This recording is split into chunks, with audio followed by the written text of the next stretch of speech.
Бүгүнкү иш-чара бул биздин Эл гезит деген редакция, Медиа диалог деген эл аралык уюм менен кошо жасалган бир долбоор. Ошо долбоорду биз аткардык. Биз өтүп кеткен шайлоолордо ушу мүмкүнчүлүгү чектелген адамдардын шайлоо укуктары кандай корголуп атат, кандай көзөмөлдөө болуп атат жөнүндө ошондой долбоор болчу. Анан бир чоң иш жүрдү. Жалгыз гана Бишкек эмес, Ош, Жалал Абад жана Баткен аймактарында биздин кесиптештер бизге жардам берип ошондой чогуу иш-чара жасадык да. Уникалдуу проект болду. Анткени ошол Ошто, Жалал Абадта жана Баткенде биздин кесиптештер өзлөрү мүмкүнчүлүгү чектелген адамдар экен. Өздөрү барып көрүп, кандай көйгөйлөр бар болгонун ошонун баарын карап чыгышты. Эми кандай көйгөйлөрдү көрдүк негизи биз? Биринчиден бардык жакта бүт жерлерде жанагындай формалдуу эле өз жана иштерин жасап атыптыр территориалдык шайлоо комиссияларчы. Мыйзам бар.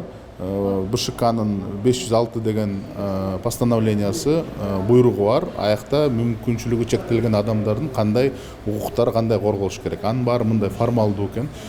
Биз мына видео көрсөттүк. Азыр сиз көргөндөй пандустары эчтекеге жарабаган, элдер өтө албай атат аяктан.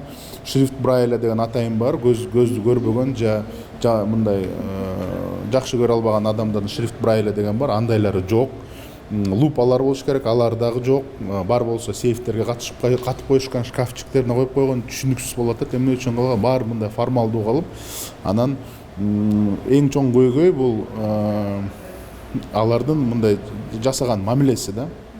Мисалы үчүн БШК буйрук берген менен БШКны укпайт экен. Жергиликтүү шайлоо комиссиялар жараң эле жергиликтүү бийликке баш ийет экен.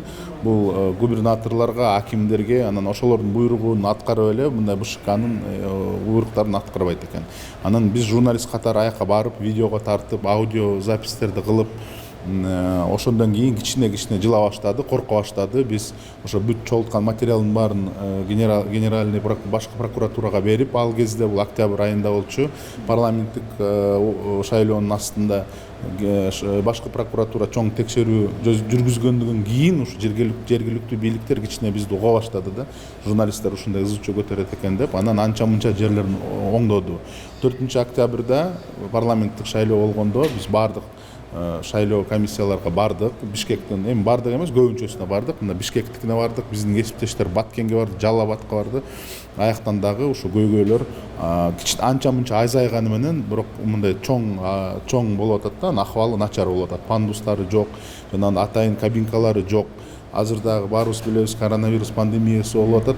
Мисалы үчүн жөнөкөй адамдын кабинкаларын, жанагы колун салган аппараттарын санитайзер менен обработка кылса, алардын кабинкаларын шрифт Брайлянын лупаларын обработка кылбайт экен. Эмне үчүн сурасак, эмне үчүн кылышыбыз керекпи билбейм деп кайра бизден сурайт да. Ошондой көйгөй болду. Анан биздин жумушубуз болуп атканда көбүнчө жаман көрө баштады. Дагы бир мындай кошумча бизге проблема, көйгөй чыгарып атасыңар, дагы башыбызды оорутасыңар. Кадимки адамдардын шайлоо укуктарын жасай албай атсак, силер бул мүмкүнчүлүгү чектелген да чыгасыңар деп ошондой бизге аябай наразычылыкты айтты. Анан биз айттык, ар бир адамга алардын шайлоо укуктары бир болуш керек. Мүмкүнчүлүк чектелгенге наоборот аларга көбүрөөк мындай кошушуңар керек десе, мындай тилекке каршы мындай түшүнүктүүнү көргөн жокпуз да. Ушу мамиледе чоң көйгөй болуп атат да. Эми биздин долбоордун эң чоң мындай кошумчасы, эң чоң плюсу болгону бул көп мүмкүнчүлүгү чектелген адамдар өзүнүн мыйзамдын укуктарын билип калышты. Биз үйрөттүк. Анан жана Баткен, Жалал Абад, Оштогу биздин кесиптештер азыр эч кандай поддержкасы жок эле, өзүлөрү өзүнүн инициативалары менен барып үйрөтүп атат, баарын айтып атат, укуктарыбызды коргошубуз керек. Биздин шайлоо